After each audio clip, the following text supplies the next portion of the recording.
হে রাসূল তোমায় ভালোবাসি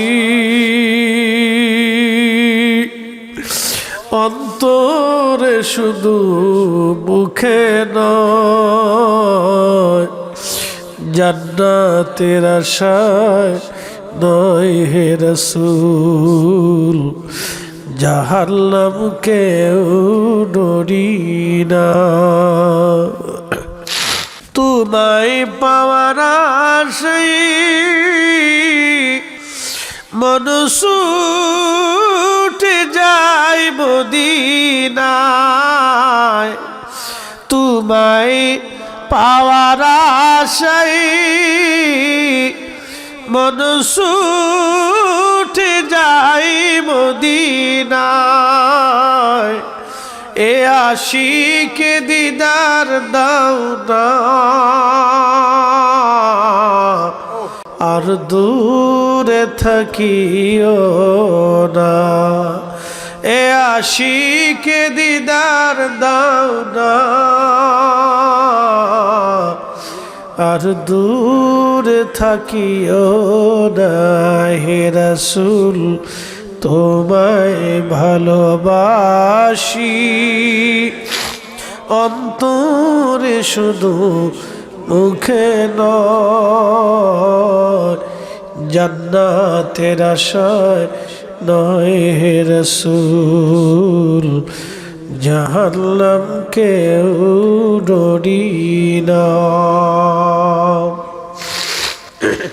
জুলাইবিবকে দাফন করে নবী চলে আসছে যেই মেয়েটা রাসূলের কথায় জুলাইবিবের মতো একজন বামন বেঠে মানুষকে বিয়ে করলো আল্লাহ নবী মসজিদে নববীর মধ্যে বসে বসে কাঁদতেছিলেন হাত বাড়িয়ে দোয়া করতেছিলেন ইয়া রাব্বি আমার কথায় একটা মেয়ে জুলাইবিবকে বিয়ে করলো ইয়া আল্লাহ আমার জুলাইবিব জিহাদের ময়দানে শহীদ হয়ে ঘুমিয়ে গেল আল্লাহ আমি রাসূল তোমার কাছে দোয়া করতেছি ওই মেয়েটার জীবনকে বরকতময় করে দাও আল্লাহ তার জিন্দেগিকে তুমি বরকতময় করে দাও আল্লাহ তাকে সম্মানিত বানিয়ে দাও এইভাবে নবী দোয়া করলেন সারা মদিনায় এই দোয়ার খবর ছড়াইয়া গেল মদিনার শত শত ধনী পরিবার থেকে ওই মেয়ের বিবাহের পয়গাম আসতে লাগলো ইয়া রাসূলুল্লাহ আপনি যদি বলেন যেই মেয়ের বরকতের জন্য রাসূল দোয়া করে দেয় ওই মেয়েটাকে আমাদের পুত্রবধূ হিসেবে সংসারে দরকার শত শত বিবাহের পয়গাম আসলো একসাথে বলা যাবে আল্লাহু আকবার মদিনার ভিতরে ওই নারী সবচেয়ে মর্যাদাবান হয়ে গেলেন সম্মানিত হয়ে গেলেন মদিনার ভিতরে এই মেয়ের মতো সম্মানিত মেয়ে আর কেউ ছিল না আল্লাহ রাসূলের মহব্বতে কেউ যদি তার জীবনকে ব্যয় করে দেয় দুনিয়াতে সম্মান বেড়ে যায় আখিরাতে তার সম্মান বেড়ে যায় এই জন্য রাসূলের কারণে সাহাবীদের মর্যাদা বেড়ে গেছে অতএব সাহাবীদেরকে কষ্ট দেওয়া মানে নবীকে কষ্ট দেওয়া সাহাবীদেরকে ভালোবাসা মানে রাসূলকে ভালোবাসা কথা বলেন ঠিক কিনা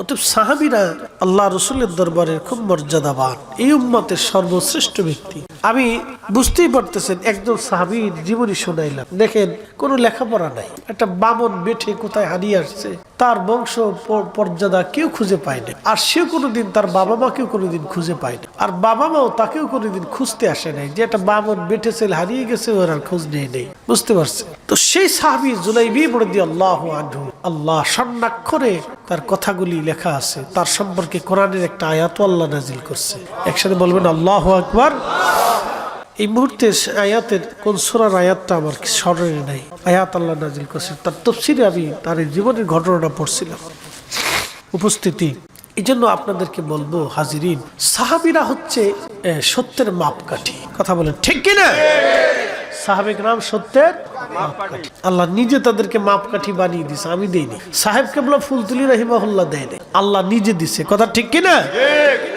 কোন পীর ওলি বুজুর্গ উলামা ফুদালা দেন নাই দিয়েছেন আল্লাহ সরাসরি নিজে এবং আল্লাহ রাসূল দিয়ে গেছে অতএব তাদের ব্যাপারে আমাদের বক্তব্য থাকবে সুস্পষ্ট তারা উম্মতের শ্রেষ্ঠ ব্যক্তি প্রিয় উপস্থিতি এইভাবে অনেক সাহাবী আমি কয়জনের কথা বলবো কয়জনের নাম বলবো অনেক সাহাবী তার ভিতরে আরেকজন সাহাবীর কথা বলে দিয়েছে শেষ, একসাথে বলেন তো আল্লাহু আকবার। আচ্ছা বলেন তো, আমরা অর্থ করি পাগল না? কথা কন না কে? শ্রোতা বক্তা সবাই কিন্তু টাকার পাগল। কি জোরে বলে? শ্রোতা বক্তা সবাই কি টাকার পাগল? আমার বাদ দিইনি, কিন্তু আমি বড় পাগল। শ্রোতা বক্তা সবাই টাকার পাগল। কেউ বউয়ের পাগল, কেউ বাচ্চার পাগল, কেউ জমির পাগল। এক একজনে এক এক নেশা। কেউ টাকা হইলে জমি রাখে, কেউ টাকা হইলে বাড়ি করে, কেউ টাকা হইলে গাড়ি কিনে। আবার আমরা যারা ইয়াং জেনারেশন ছোট পোলাপান আছে, এরা সব মোটরসাইকেলের পাগল, ভালো একটা মোবাইলের পাগল। কি কথা কন না কে? পুরুষরা হলো মোটরসাইকেলের পাগল, আর মেয়েরা হলো ভালো একটা মোবাইল ফেলে পাগল। কেমনে টিকটক বানাইবো তার পাগল। ওরে বাপরে বাপ, সর্বনাশ! কি পরিমাণে যে বেহাপনা এটা বোঝা যায়। কি কথা কন না কে? এটা চলতেছে আজকে। তো মনোযোগ দিয়েন। তো রসুলের একজন সাহাবী ছিলেন, তার নাম সালমান ফার্সি। 250 বছর জীবনে হায়াত পেয়েছে। না বাড়ি যে এখন গেছে মনে হলো, এখানে বলার দরকার নেই। কত বছর ভাই? 250 বছর। আমরা বাসম কত বছর? এখানে 100 বছর কেউ আছে ইউসুফ ভাই? 100 বছরের কেউ আসেনি? নাই। অর্থাৎ কাছাকাছি 80, 90, 95 এরকম, কিন্তু 100 বছর নাই। থাকলেও বুঝার কায়দা নাই। ধরেন 100 বছর নাই, তো 100 বছর আগে যারা দুনিয়াতে ছিল তারা সব কবরে চলে গেছে। আগামী 100 বছর পরে আমরাও কবরে চলে যাব। তো এই সাহাবীর হায়াত হলো 250 বছর। আল্লাহু আকবার। তো 250 বছরের জীবন যখন শেষ, তখন তিনি ইরাকের গভর্নর ছিলেন। প্রত্যেক মাসে 6000 দিরহাম বেতন পাইতেন। গভর্নরি ভাতা 6000 দিরহাম বেতন পাইতেন। তো যেই দিন বেতন পাইতেন, তারপরের দিন সকালবেলা ফজরের নামাজ পড়ে ইরাকের যত গরিব মানুষ আছে সবাইরে ডাইকে নিয়ে সব গরিব মানুষের মধ্যে টাকাগুলি বন্টন করে দিতেন। আর আমাদের নেতারা খালি সুইস ব্যাংকে টাকা পাঠাবে আর বেগম পাড়া বাড়ি বানাবে। এই জন্য আমাদের কপালের কোনো পরিবর্তন হয় না। কথা কন না, ঠিক কিনা? কোনো পরিবর্তন নেই। ওর সাথে ইউরোপ, আমেরিকা, লন্ডন, ব্রিটেন যায় দেখেন, ওদের নেতারা 1 টাকাও চুরি করে না, অথচ খ্রিস্টান। আর আমরা নেতারা মুসলমান, চুরি করতে করতে জান শেষ, টাকার জান শেষ করে ফেলেছি। অবস্থা খারাপ। শোনেন, এই কোনটা ভালো আমি নিজেও জানি না। স্বাধীনতার পর থেকে এই পর্যন্ত ভালো পাইলাম না। মানে আগামীতে কপালে আমাদের কি আছে তাও জানি না, কইতে পারতেছি না কোনটা ভালো কোনটা মন্দ। 5 বছর পরেই বোঝা যাবে। জালাত আছি। তো সালমান ফার্সি রাদিয়াল্লাহু আনহু ইন্তেকাল করার সময় খুব কাঁদতেছে।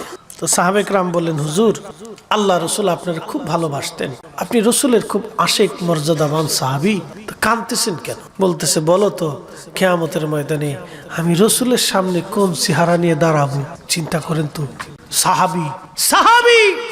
এই জন্য আল্লাহ রসুল বলছে, আল্লাহ আল্লাহ ফি আসহাবি, তোমরা সাহাবীদের ব্যাপারে আল্লাহকে ভয় করো। সাহাবী বলতেছে, আমি কিয়ামতের ময়দানে আমার রসুলের সামনে কোন চেহারা নিয়ে দাঁড়াবো বলো তো? বলে, কেন, কি হয়েছে?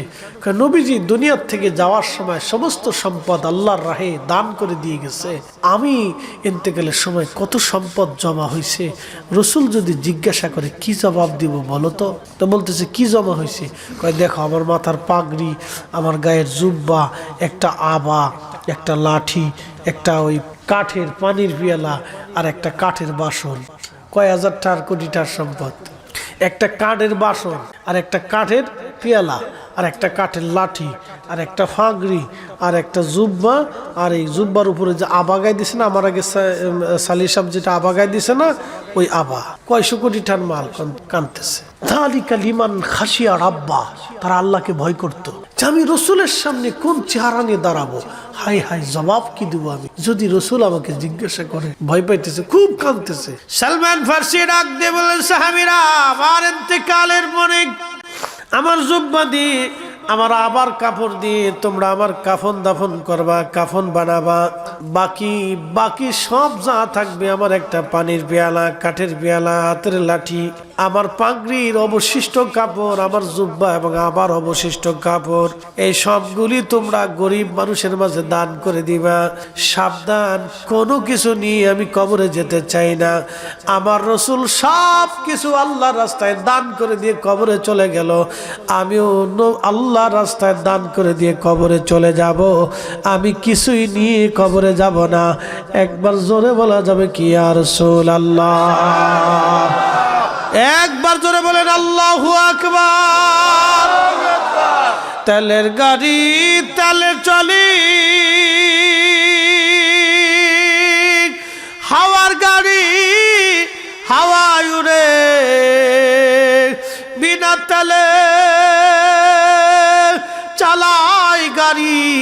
নবী সুলাইমান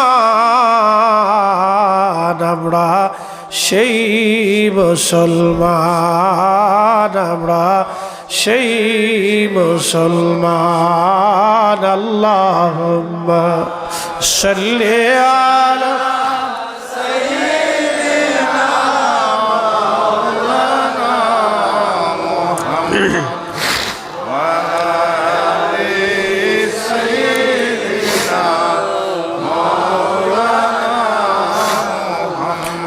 লা ইলাহা লা ইলাহা হক লা ইলাহা জবান খুলে আল্লাহ আল্লাহ আল্লাহ আল্লাহ আল্লাহ আল্লাহ আল্লাহ আল্লাহ আল্লাহ আল্লাহ আল্লাহ আল্লাহ আল্লাহ